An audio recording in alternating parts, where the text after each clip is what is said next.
सासरे दोघांना फरार अटक होते. करण्याची मागणी होती ती पूर्ण झाली. हे असं आहे की आज सकाळी त्यांना अटक करण्यात आलेली आहे आणि या प्रकरणाचं गांभीर्य लक्षात घेता पोलिसांनी योग्य कारवाई केलेली आहे आणि पुढेही हे प्रकरण लॉजिकल एंडला नेण्याकरता ज्या ज्या गोष्टी करण्याची आवश्यकता आहे त्या त्या गोष्टी पोलीस करतील. अशा प्रकारे प्रताडित करून आत्महत्या करायला मजबूर करणं या गोष्टी सहन केल्या जाणार नाहीत.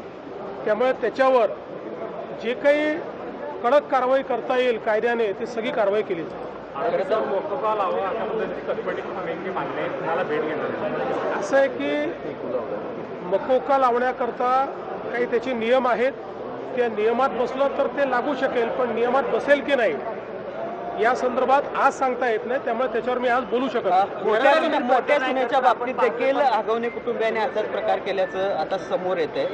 कसं बघता एकूणच याकडे फार वाईट आहे. म्हणजे आजच्याही या 21व्या शतकामध्ये जेव्हा मुलींमध्ये आणि सुनांमध्ये कोणताही फरक करणं हे चुकीचं आहे, अशा परिस्थितीत अशा प्रकारची वागणूक देणं हे मला असं वाटतं अतिशय पाप आहे आणि ते या ठिकाणी झालेलं दिसतं. पहिल्या सुनेनं आधीच तक्रार दिली होती, मात्र कारवाई जी आहे ती त्यावेळी झाली नव्हती. पहिल्या सुनेनं तक्रार दिली होती, त्यावेळी कारवाई झाली नाही. त्याचवेळी योग्य वेळी कारवाई झाली असती त्याची आत्ता माझ्याकडे माहिती नाही आणि कल्पनाही नाही. साहेब या सगळ्या अजितदादा भाषण करत असताना लोकांना सांगत होते मी त्या कार्यक्रमाला उपस्थित राहिलो त्यात माझा काय दोष असं म्हणत असताना ते स्वतः हास्यविनोदामध्ये रंगले.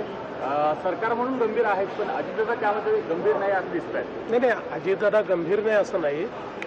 त्यांचा सांगण्याचा उद्देश एवढाच होता की कुठल्याही कार्यकर्त्याकडे किंवा समाजात कोणाहीकडे लग्नाला बोलवलं तर आपण जातो, त्यावेळी आपल्याला ही कल्पना नसते की पुढे काय घडणार आहे. एवढंच सांगायचा प्रयत्न त्यांनी केला. खरं तर साहेब या 2 आरोपींना पकडलेलं आहे, मात्र हे दोन्ही आरोपी 7 दिवस तळेगाव परिसरात होते. ते बिर्याणी खात असलेले देखील व्हिडिओ समोर आलेले आहेत. पोलिसांचे फील्डवर समजायचं मला असं वाटतं की पोलिसांनी त्यांना पकडलेलं आहे.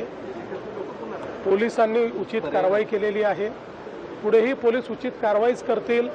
आता याला खूप फाटे फोडणं हे अतिशय चुकीचं आहे. साहेब, राज्यामध्ये अवकाळी पावसाचं खूप थैमान घातलेलं आहे, मोठं नुकसान शेतकऱ्याचं झालेलं आहे.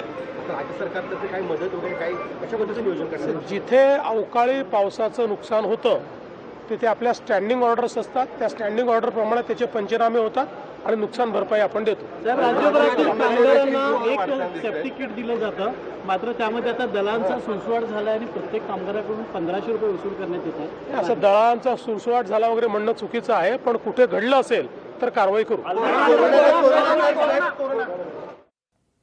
तर दोषींवर योग्य ती कारवाई केली जाईल असं मुख्यमंत्र्यांनी स्पष्टीकरण दिलेलं आहे. मुख्यमंत्री देवेंद्र फडणवीस बोलत होते. दोषींवर योग्य ती कारवाई केलेली आहे असं फडणवीस म्हणतात.